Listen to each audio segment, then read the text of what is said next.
19 Catholic bishops walked into the State House in Abuja on Tuesday, July the 28th. Presidential visits by religious leaders usually end the same way. Photographs, prayers, warm words, everybody goes home. This one did not. The bishops came with a written document.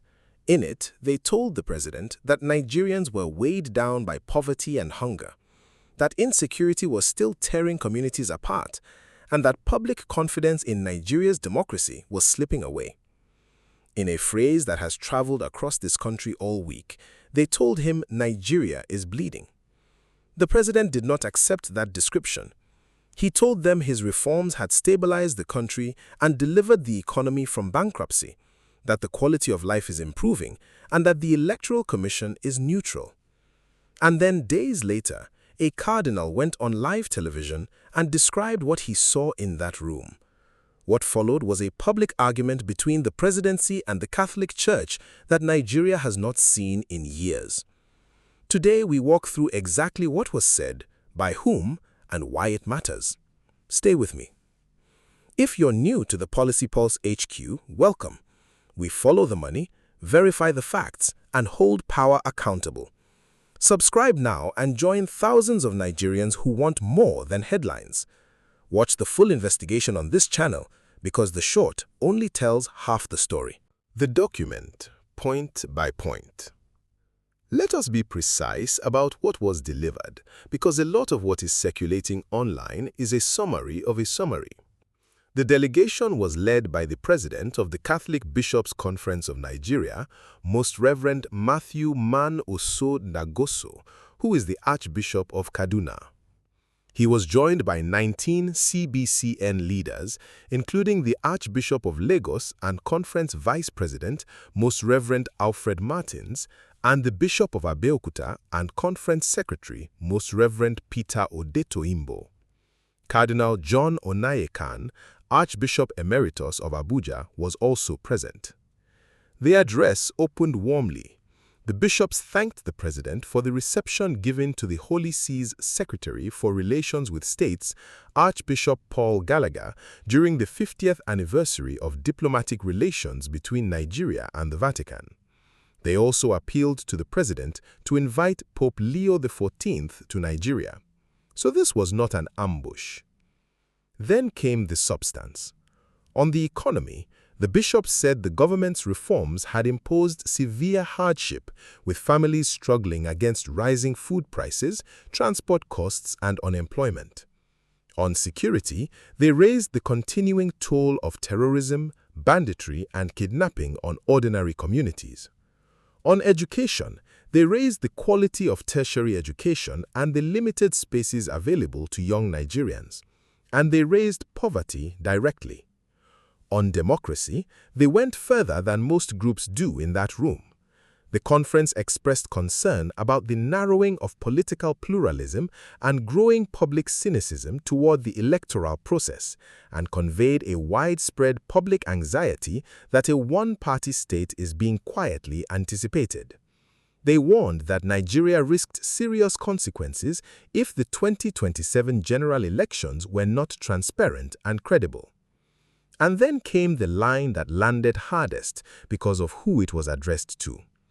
Reminding the president of his own history as an opposition figure under military rule, Archbishop Ndagoso said that as a man who risked so much in the struggle for the return of democratic rule in the dark days of the military dictatorship, his greatest legacy would be the strengthening of Nigeria's democratic institutions. There was a fourth set of issues on religion and citizenship, and this is the part I want you to hear carefully because it is the most misunderstood. The bishops said many Christians remain concerned about their place in the country following the departure from the Christian and Muslim presidential arrangement, and asked the president to address those concerns through deliberate policy. They renewed a long-standing request for the return of mission schools to their original proprietors. Then they did something that deserves attention. The bishops cited a ruling that protected Muslim students and used it as the standard they were asking to be applied to Christians. That is not a demand for special treatment. That is a request for one rule, applied evenly, and anyone framing this story as Christians against Muslims is not describing what actually happened in that room. The government's case in his own terms.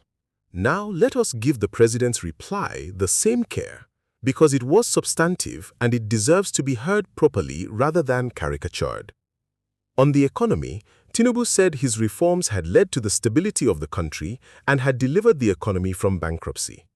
He said the quality of life is improving. He noted that he inherited the assets and the liabilities of his predecessor and had been running with both. On security, he assured the bishops that the ongoing restructuring of security operations and institutions will deliver victory over terrorism, banditry, and kidnapping. He described a security architecture being repositioned for greater efficiency through enhanced intelligence gathering, improved logistical support, and prioritization of frontline operations. On education, he made a specific and checkable point. He noted that ASUU is not on strike and that lecturers are not bringing agony into homes, adding that a 4-year course cannot be said to take longer than 4 years. For anyone who lived through the strike years, that is not a small claim. On democracy, he was direct. He maintained that the Independent Electoral Commission is neutral and said those crying wolf are afraid of their own shadows. He said he is aware of those trying to take his job from him and that he would not allow the opposition to persuade him against his will, saying he would wrestle them to the finishing point. He closed on unity, saying the unity, stability, and prosperity of the country must be held sacrosanct by all stakeholders, and speaking of the bishop's children as the nation's children. The interview that changed the story. Here's the thing. If the story had ended on July the 28th, you would probably never have heard about it. Courtesy visit, polite disagreement, next item. What changed everything was Friday. Cardinal John Onaiyekan, the Archbishop Emeritus of Abuja, appeared on prime time on Arise television and spoke about what happened inside that room. He said the statement read by the conference president was not put together at random, that it was carefully considered and drawn from wide consultation, and that it represented the collective position of the conference rather than any individual's opinion. Asked what he saw in the president's reaction, the cardinal said he was not surprised that the president did not look very happy, and neither did his colleagues. And then he gave a reason. He said what worries the bishops is that there are so many people around the president giving him a rosy picture of the country, which is not the reality, and that the bishops felt a duty not to do that. The presidency responded. On Saturday, 2 presidential aides replied publicly. Special Advisor on Policy Communication, Daniel Bwala, argued that Onaiyekan's remarks did not represent the views of all Christians. Senior Assistant on Media and Publicity, Temitope Ajayi, published a piece titled Cardinal Onaiyekan's Abuse of Clerical Privilege. Their argument had 2 parts. First, on process. Ajayi said it was fundamentally inappropriate for the cardinal to give his own account of a closed-door meeting and that the confidentiality of such an engagement ought to have been respected. Second, on substance. The presidency's position was that the cleric's assessment of the economy, security, and democracy reflected only one perspective, was open to scrutiny and rebuttal, and that the bishops are not the sole custodians of truth about the state of the nation. Ajayi added that the president had listened, responded to each issue, and acknowledged that challenges remained, while maintaining that the country had emerged from a dark tunnel. The church pushed back on the process argument.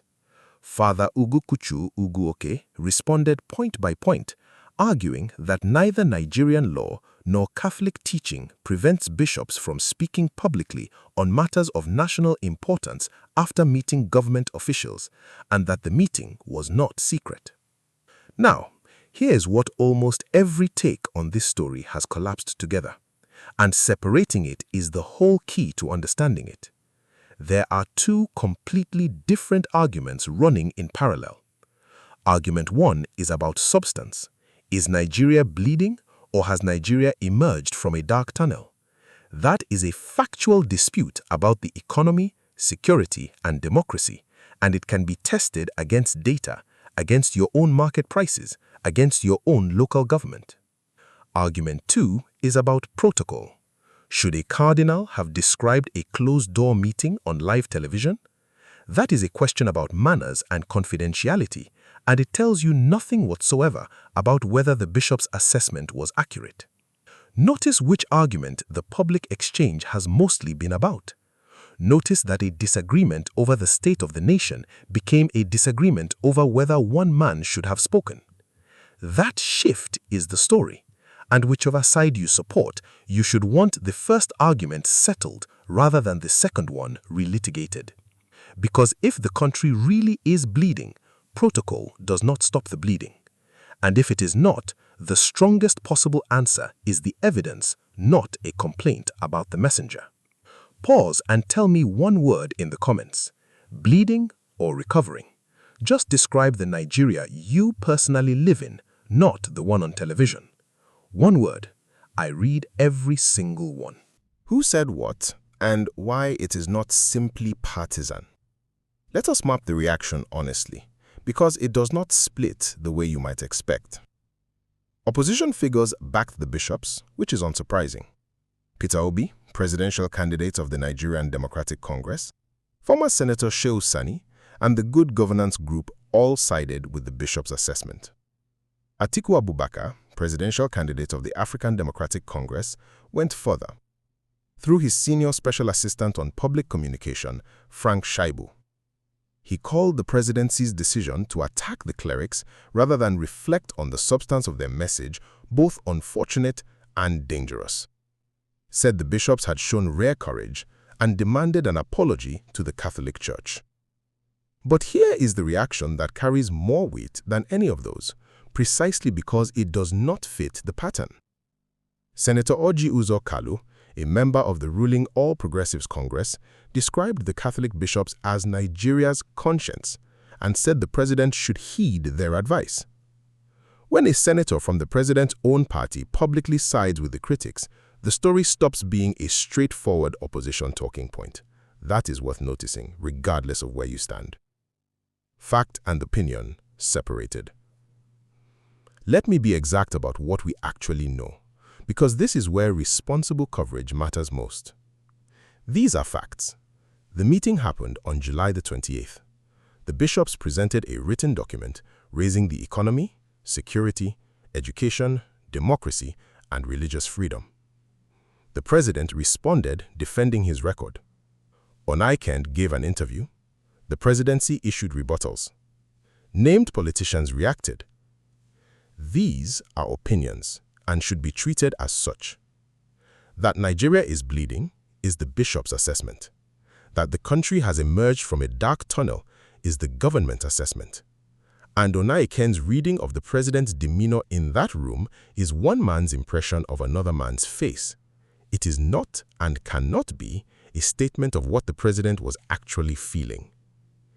Anybody presenting any of those three as established fact is telling you what to think. So what does this actually mean for Nigeria, with a general election now less than a year away?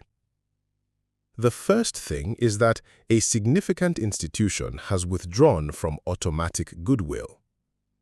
The Catholic Church in Nigeria runs schools, hospitals, and parishes in nearly every state, and its bishops sit closer to ordinary suffering than almost any political office holder does.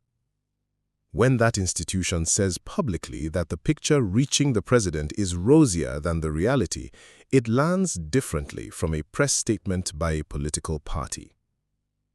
The second is that the bishops have set out testable markers: credible elections in 2027, political space for the opposition, equal religious protection across the federation. Each of those can be checked against events, and each will be. The third concerns how disagreement itself is handled.